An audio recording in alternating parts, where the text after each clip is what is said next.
There are moments in a relationship when guilt begins to speak louder than love.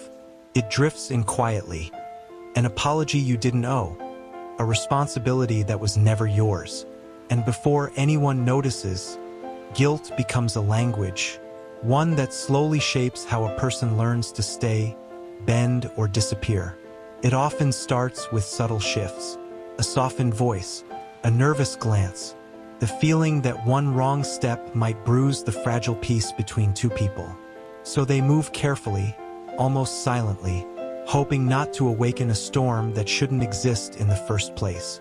The roots of this dynamic usually grow from earlier wounds, childhoods where love was conditional, where harmony depended on anticipating someone else's moods.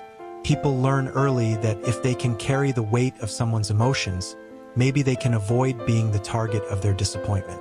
Psychology calls this pattern guilt conditioning. When affection and acceptance are granted only when someone feels remorse, even for things they didn't cause. Over time, the brain links guilt with safety and responsibility with survival. The nervous system adapts, becoming hyper-aware of signs of conflict, always scanning for what needs fixing, even if nothing is broken.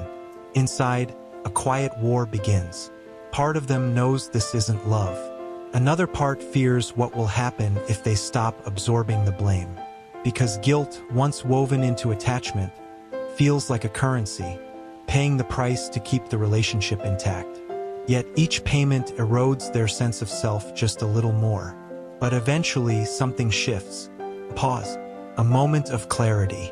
The realization that love should not require self-erasure, and connection should not demand emotional debt.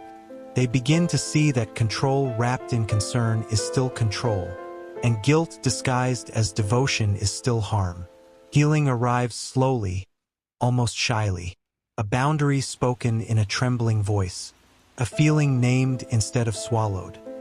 The understanding that responsibility can be shared, and guilt is not a tool others are allowed to use to shape your behavior.